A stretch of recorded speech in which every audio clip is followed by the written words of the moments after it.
With the 30-day challenge behind us, you might be asking yourself, what's next?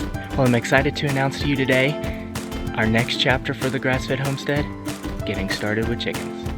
Come on, let's go get started.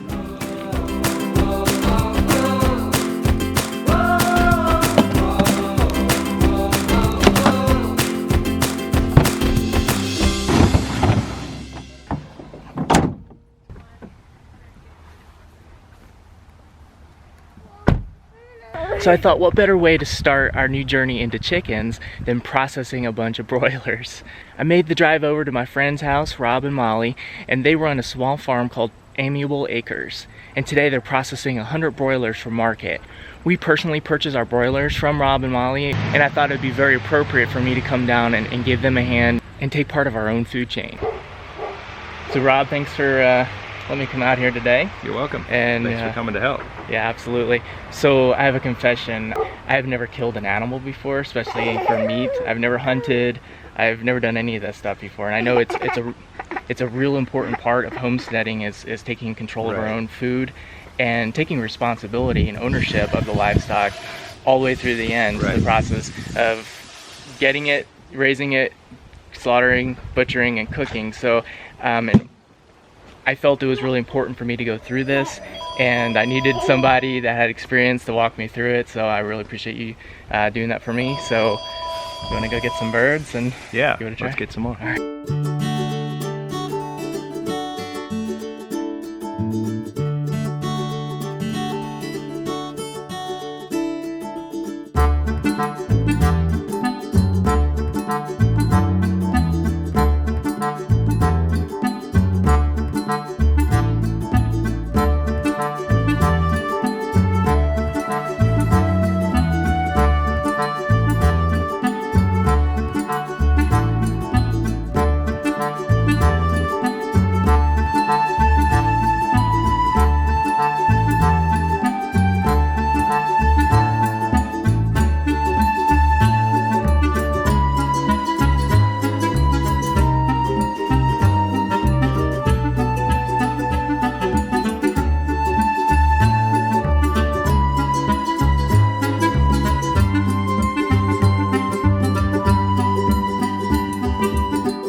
So helping us out today is John Sheppard from the Sheppard Ranch.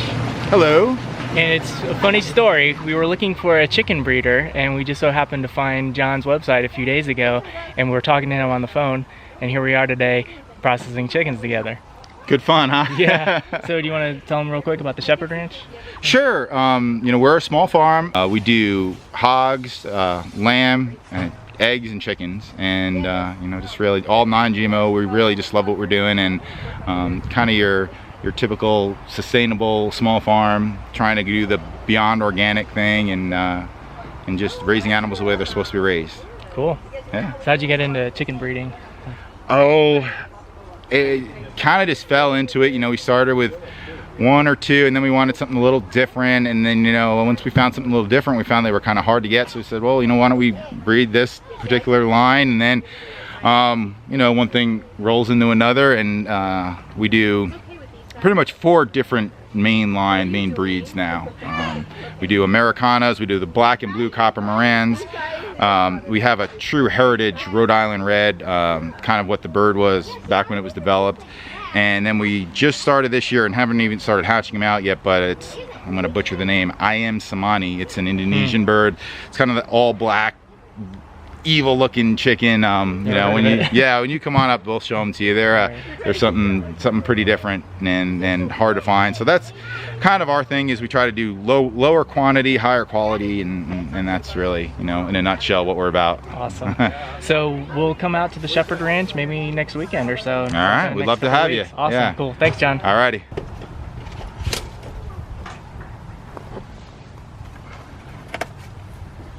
Try to get both the vein and the artery in one pass to make it quicker, but mostly to keep from breaking the neck, so they will actually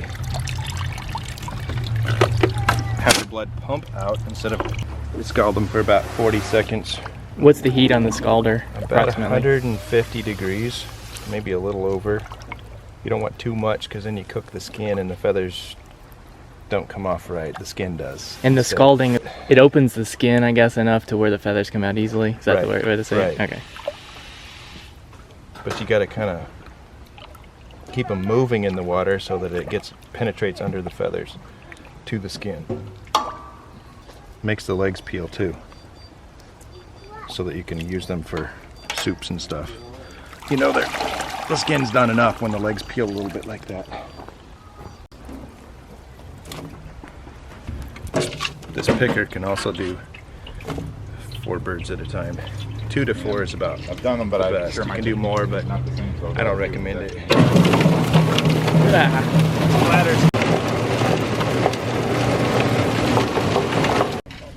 That picker has an automatic timer So it knows exactly when to run the water and the power for the motor at the same time. They look pretty picked to me.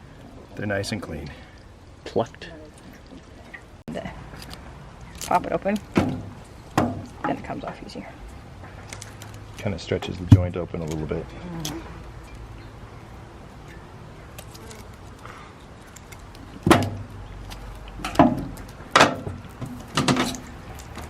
Then we use a set of garden shears to cut through the neck bones.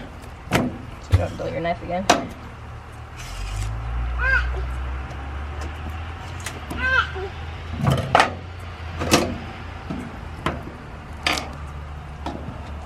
So you just slice the skin there, pull it open, reach in there and pull as much out as you can.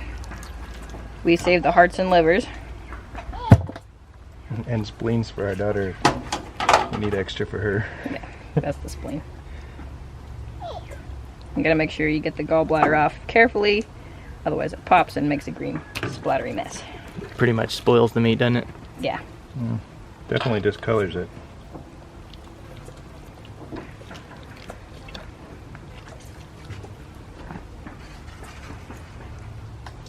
And I cut it like that so poop doesn't get on the meat. Then you have to make sure you get the lungs out.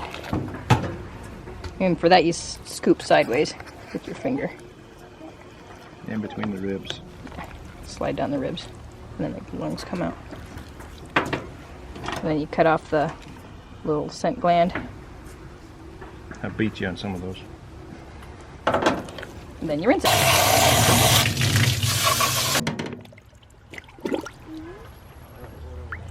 Okay, you can close it.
So I just loaded the birds in the cone, about to do my first slaughter. A little apprehensive, but I gotta do it. Cheekbone, if you will. Yeah. Right, that's where I'm aiming for, right behind there. Yeah, just behind that, and you'll go along the neck bone and then cut out there.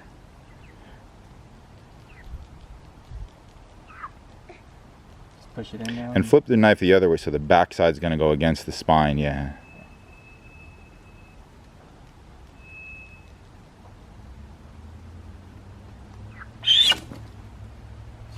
Sorry, buddy. There you go.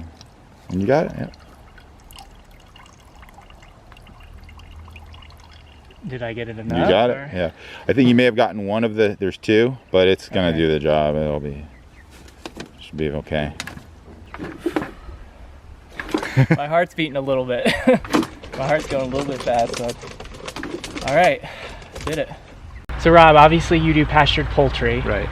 What other enterprises do you have here on your farm? We raise lamb for meat, and the ewes are for the wool because we have fine wool.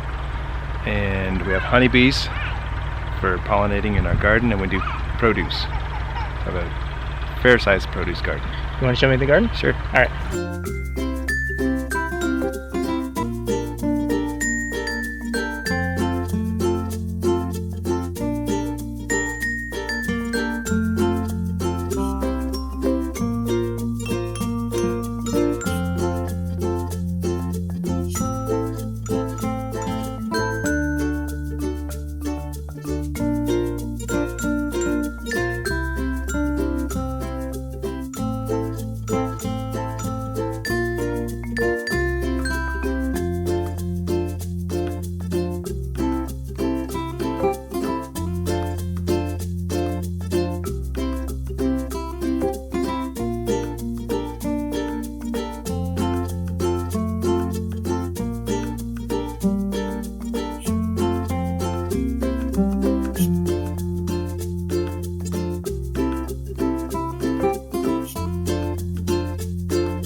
Do you like broccoli?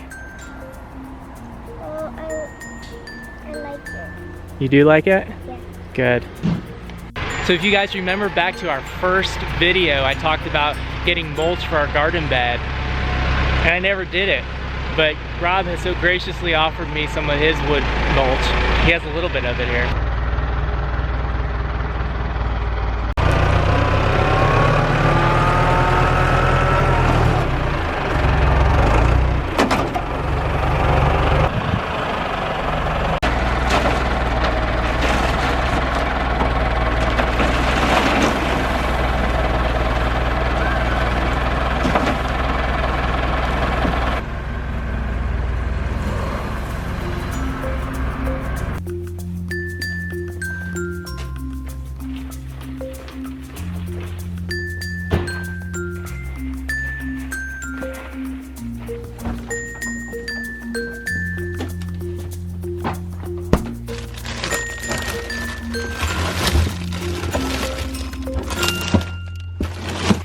After unloading the chickens into the freezer, I went in, had dinner, changed clothes, had some chicken juice going on the bibs, so I had to get rid of those. And I came out here to start unloading the mulch, and I noticed the red blinking light on my camera. Battery's about to die, so good news is you guys don't have to help with the mulch. Bad news is the video's about to end. But I just wanted to tell you real quick, something really interesting happened while I was at the farm earlier today processing the chickens. Some unexpected folks showed up, and something out of the ordinary for me happened, and I got to capture on a film. So check back tomorrow. I'm gonna play that video tomorrow from that unique experience. It's gonna be interesting for sure.